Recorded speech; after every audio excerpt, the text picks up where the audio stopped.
Hello నమస్తే welcome to Andhraprabha TV నేను సౌజన్య ఉత్తరాల. సో ఇట్స్ బీన్ నాతో ఉన్న గెస్ట్ ఏంటంటే 30 years గా యోగా అండ్ కాస్మెటాలజీ ఈ రెండింటిని మిక్స్ చేసి అందంగా ఎలా ఉండాలి, అందంతో పాటుగా హెల్దీగా ఎలా ఉండాలి ట్రైన్ చేశారు. సో మరి ఆవిడ ఈరోజు మనతో పాటు ఉన్నారు. మరి మరిన్ని విషయాలు అందం గురించి అలాగే ఆరోగ్యం గురించి వారిని అడిగి తెలుసుకుందాం. నమస్తే సంగీత గారు. అంటే 30s లో కూడా కాల్షియం డెఫిషియన్సీ వస్తుందని చెప్పి మోస్ట్లీ కొన్ని యాడ్స్ లో చూస్తుంటాం. Is it true? ఎక్కువగా పెరిమెనోపాజ్ అంటాము. అంటే మెనోపాజ్ రావడానికి ఒక 5 నుంచి 6 సంవత్సరాలు, ఒక 10 years పీరియడ్ అప్రాక్సిమేట్ గా చెప్తారు. పర్టికులర్ గా 5 to 6 years పీరియడ్ చాలా ఇంపార్టెంట్ రోల్ ప్లే చేస్తుంది. ఆ టైంలో ఎక్కువగా కాల్షియం తగ్గిపోతూ ఉంటుంది. అంటే 40+ age. Yes, starts from 38 because those who are on strict diets, I have observed the perimenopause stage coming at around 36 years of age.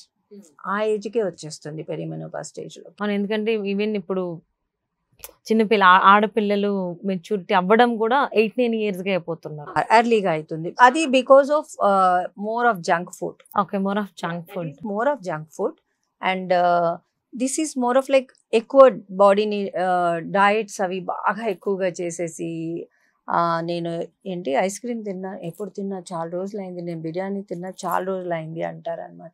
So you starve your body without proper food. తక్కువగా తినాలి. అంటే ఆ early puberty or else early take a balanced diet. Me plate ని 4 గా divide చేసినప్పుడు make it 4 గా divide చేసినప్పుడు 1 part should be your carb, 1 part should be your salads, 1 part should be your protein, and 1 part should be your fiber.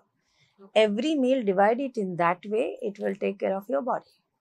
So mostly చాలా చూస్తున్నాం ఆ mature functions లో వాళ్ళకి ఏంటి అనేది తెలియదు, ఎలాగా హ్యాండిల్ చేయాలో తెలియదు.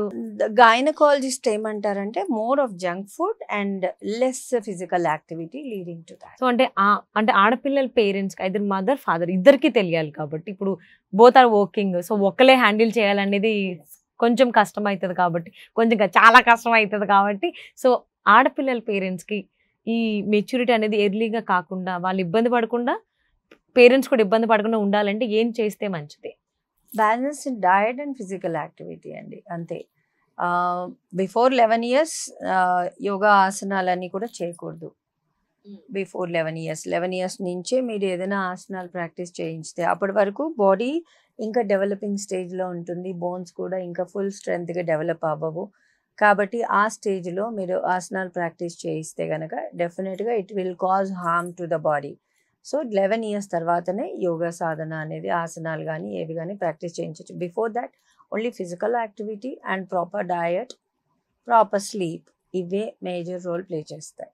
కానీ యోగా అనేసరికి చూసేస్తే అక్కడ ఆల్మోస్ట్ 3-4 years కిడ్స్ కూడా that's what it's very harmful. But మా వాడు చాలా బాగా ఆసనాలు చేస్తాడు. పేరెంట్స్ ఉత్సాహం కొద్దీ trainers also encouraging them, right? No that's what. ఒక రీసెంట్ గా ఒక అమ్మాయిది యోగా ఆసనాల వీడియో, అది ఎంత స్ట్రెస్ కాజింగ్ అంటే తన నెక్ ఏరియా అండ్ స్పైన్ మీద సివియర్ ఇంపాక్ట్ చూపిస్తుంది అని ఈవెన్ ఒక డాక్టరే మాట్లాడారు దాని గురించి. సో ఇట్స్ యోగా అనేది మీకు షో ఆఫ్ చేయడానికి కాదు. చాలా వరకు కాంపిటీషన్స్ అవి కండక్ట్ చేస్తున్నారు. It has to be restricted to 11 years of age. So ఎవరైనా కానీ 10 years లోపు పిల్లలు ఎవరు యోగా చేయొద్దండి. ఆడపిల్ల డెవలప్ అవ్వదు అప్పటికి. You are messing up with your body by doing that. So ఎవరైనా కానీ ఆ టైంలో చేయొద్దు. అసలు బేసిక్ గా ఎవరికి యోగా అవసరం లేదు. ఎవరెవరికి అవసరం లేదు? ఎవరైతే టైంకి తింటున్నారో, టైంకి నిద్రపోతున్నారో, అది ఇప్పుడు జరగట్లేదు. అది చేయని వాళ్ళందరికీ అవసరం yoga. So up to 11 years నుంచి స్టార్ట్ చేయాలి. డెఫినెట్లీ అండి, ఐ వుడ్ సే 11 years తర్వాతనే యోగా సాధన అనేది ఇంక్లూడ్ చేయండి. అప్పటి వరకు అవసరం లేదు. Physical activity, let them play. దుమ్ములో ధూళిలో 1 గంట సేపు ఇష్టం వచ్చినట్టు ఆడుకోనివ్వండి. ఆడుకున్న తర్వాత let them have a bath and then ask them to study or sleep or anything. అంతే. ఒక 1 అవర్ మాత్రం ఇష్టం వచ్చినట్టు దుమ్ములో ఆడనివ్వాలి. అప్పుడు రెసిస్టెన్స్ అనేది దుమ్ములో డెవలప్ ఆడితే ఎలాగ అవుతుంది. మట్టి అంటుకుంటది, డెవలప్ మట్టి అవుతుంది అవుతుంది. రెసిస్టెన్స్. అయితే అయింది అనుకొని ఆడనివ్వాలండి. కింద పడి డ్రెస్ ఎంత చెత్తగా అయినా పర్లేదు. కింద పడి ఏది ముట్టుకున్నా సరే. గంట కానీ ఇప్పుడు సేపు అలా పేరెంట్స్ అలా ఎవరు ఆడనివ్వాలి. పంపిస్తున్నారు? పంపించాలండి. అదే లేకనే కదా ఇన్ని ప్రాబ్లమ్స్ మనం ఫేస్ చేస్తున్నాము. రెసిస్టెన్స్ డెవలప్ అవుతుంది దాంతోనే మీకు బాడీలో.